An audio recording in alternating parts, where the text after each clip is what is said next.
ये भारत को धोखा देने वाला फैसला है।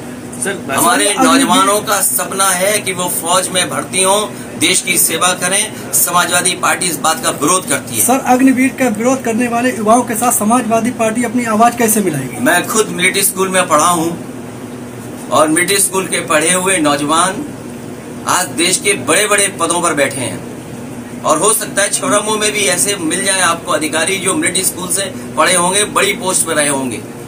सर, भाजपा नेता न केवल यहाँ पर बल्कि देश में जितने भी मिलिट्री स्कूल बने हैं उन्हीं स्कूलों के एक स्कूल से मैं पढ़ा हूँ। मैं समझ सकता हूँ फौज का जज्बा क्या होता है, फौज में जाने का मतलब क्या होता है। मैं उन बच्चों के साथ पढ़ा हूँ जो कभी जेसीओ थे, उनके पिताजी मेजर थे, सिपाही थे और उनका सपना था देश की सेवा।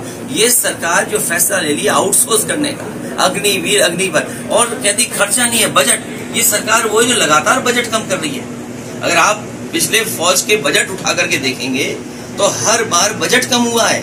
सवाल इस बात का है कि सरकार बजट क्यों कम कर रही है, और अगर बजट नहीं है तो जो उद्योगपति हैं इनके आखिरकार उन पर टैक्स क्यों नहीं लगाते हैं? कॉर्पोरेट टैक्स क्या है? क्या सेस लगा करके आपने सफाई के लिए योजना नहीं बनाई? सर, सीधी बातें की है, प्रदेश का सबसे बड़ा सूबा उत्तर प्रदेश है, आप नेता प्रतिपक्ष है, सपा उनकी आवाज कैसे उठाएगी? समाजवादी पार्टी उनके साथ है। सर, भाजपा नेता गलत का कहना है कि उन्होंने भाजपा कार्यालय में सबसे पहले अगर जो सिक्योरिटी गार्ड रखना होगा तो वह अग्निवीरों को रखेगी। इस पर ये भारतीय जनता पार्टी को और लोगों को सामने नहीं करना चाहिए। ये नीयत तो साफ हो गई ना, मंशा तो साफ हो गई उनकी। आप चौकीदार रखना चाहते हैं, बड़े बड़े उद्योगपतियों को कह रहे हैं कि आप इसके पक्ष में जवाब दीजिए। उन उद्योगपतियों से कहिए कि पहले जो रिटायर्ड फौजी हैं, जो आज उत्तर प्रदेश के रिटायर्ड फौजी हैं, उनको क्यों नहीं नौकरी दे रहे हैं आप?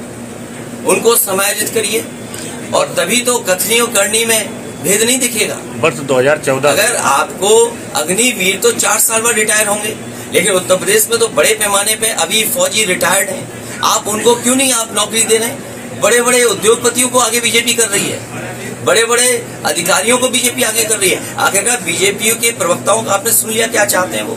वर्ष 2014 से ओपी जो बकाया है लोगों की और सेवानिवृत्त वन रैंक वन पेंशन, आप तो ये कह रहे हैं नो रैंक नो पेंशन। जो लोग ये योजना चलाइए कि पहले जो रिटायर्ड फौजी हैं, जो आज उत्तर प्रदेश के रिटायर्ड फौजी हैं, उनको क्यों नहीं नौकरी दे रहे हैं आप? उनको समायोजित करिए और तभी तो कथनी और करनी में भेद नहीं दिखेगा। वर्ष 2014 अगर आपको अग्निवीर तो 4 साल बाद रिटायर होंगे, लेकिन उत्तर प्रदेश में तो बड़े पैमाने पे अभी फौजी रिटायर्ड हैं, आप उनको क्यों नहीं आप नौकरी दे रहे हैं? बड़े बड़े उद्योगपतियों को आगे बीजेपी कर रही है, बड़े बड़े अधिकारियों को बीजेपी आगे कर रही है। आखिरकार बीजेपी के प्रवक्ताओं का आपने सुन लिया क्या चाहते हैं वो? वर्ष 2014 से ओपी जो बकाया है लोगों की और सेवानिवृत्त वन रैंक वन पेंशन, आप तो ये कह रहे हैं नो रैंक नो पेंशन। जो लोग ये योजना चलाना चाहते थे, जिसके समर्थन में फौजियों ने भरोसा किया कि वन रैंक वन पेंशन, अब तो ऐसी स्थिति पैदा कर दी कि no rank no pension. Sir, उपचुनाव ये कहा है कि हमें औरंगजेब वाला हिंदुस्तान वापस कर दो, तो क्या इसके बाद में शरीयत कानून वापस आएगा? इस पर आपका क्या कहना है? ये मुझे नहीं पता किसने कहा है और किसके बारे में कह रहे हो आप, बताइए किसने कहा है? ये सपा नेता आजम खान जी ने कहा है। नहीं, क्या कहा?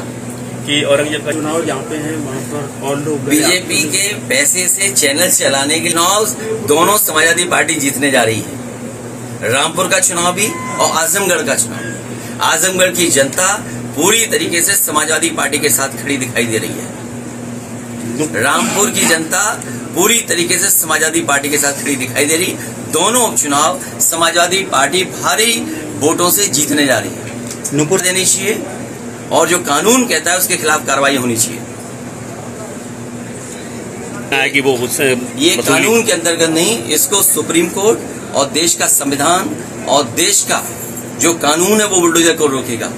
और कोई भी सच्चा हिंदू कभी दूसरे समाज के और दूसरे धर्म के खिलाफ नहीं बोल सकता। जो सच्चा हिंदू होगा वो दूसरे धर्म के खिलाफ कभी बोल नहीं सकता। मैं धन्यवाद देता हूं पत्रकार साथियों को। ये सरकार तो दलित देख कर काम कर रही है, जात देख के काम कर रही है, धर्म देख के काम कर रही है। ये सरकार तो नफरत फैलाने वाली है। और जो अग्निवीर, अग्निपथ ऐसी योजना ला सकते हैं। फौज को आउटसोर्स कर दें, फौज में टेम्परेरी नौकरी। किसी नौजवान से पूछिए कि आप टेम्परेरी नौकरी करोगे। जो प्रायोरिटी फौज की थी, जो हमारे फौज का जो सम्मान है, आप उस सम्मान को गिरा रहे हो आप, क्योंकि आपको बजट बचाना है, आपको बड़े बड़े घरानों की मदद करनी है, आपको उन्हें चौकीदार बनाना है, क्योंकि कई एम्पायर ऐसे खड़े कर दे रहे उद्योगपतियों को। उनको ट्रेंड चाहिए लोग, उनकी कौन सुरक्षा करेगा? इसलिए जानबूझ करके भारतीय जनता पार्टी उद्योगपतियों से मिलकर के अग्निपथ, अग्निवीर जैसी योजना ला रही है।